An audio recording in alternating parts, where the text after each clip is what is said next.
You guys did it to us again with the season 8 premiere, yet another cliffhanger. Lucas has to see again Elizabeth hanging out with Nathan.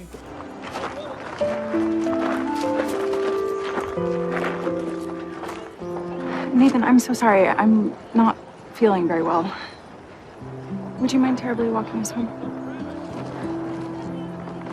No, of course. Chris, I want to ask you, what is going through Lucas's head in that moment? I think his dreams are being slowly crushed.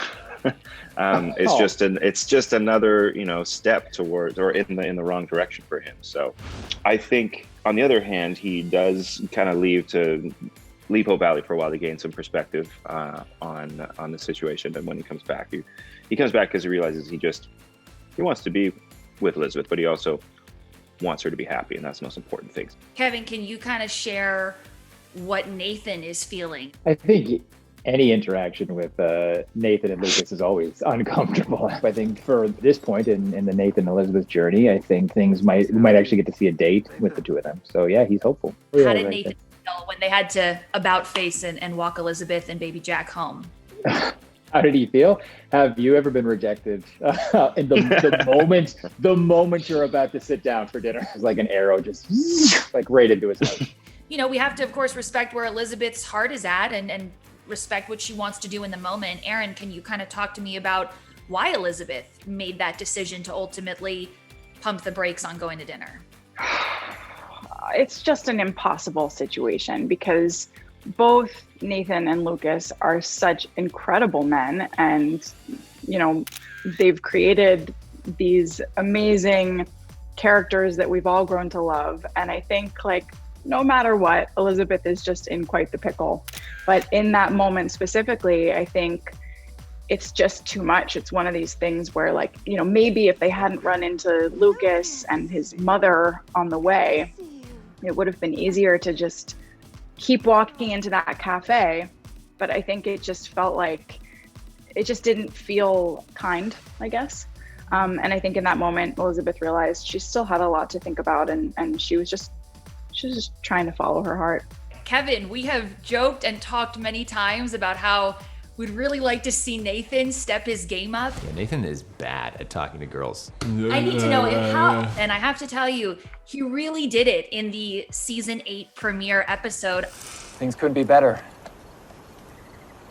Unless, of course, you agreed to have dinner with me this evening.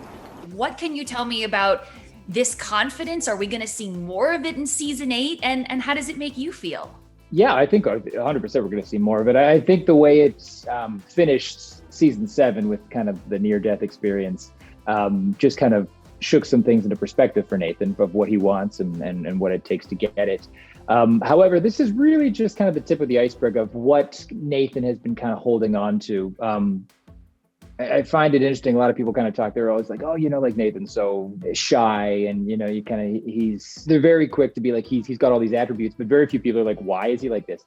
And I think we get to see that, and this is a really good answer actually, as this kind of moves on. And so he starts off much more confident at the beginning of season 8 because I think of kind of the near-death experience of what happened at the end of season 7. But things start to unravel a little bit and some truths come up to the surface a little bit, and we get to see just why he has been so kind of, at arm's length, especially with Elizabeth. He's only tongue-tied around Elizabeth, so we kind of figure out what's going on there. Chris, I want to ask you about a moment in the season 8 premiere. It's a lot of money. Whatever this is about, it must be serious for you to ask me for help.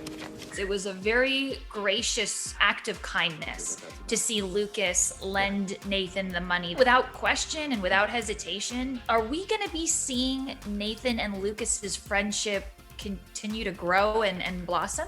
Hopefully we get picked up for season 9 so that we could.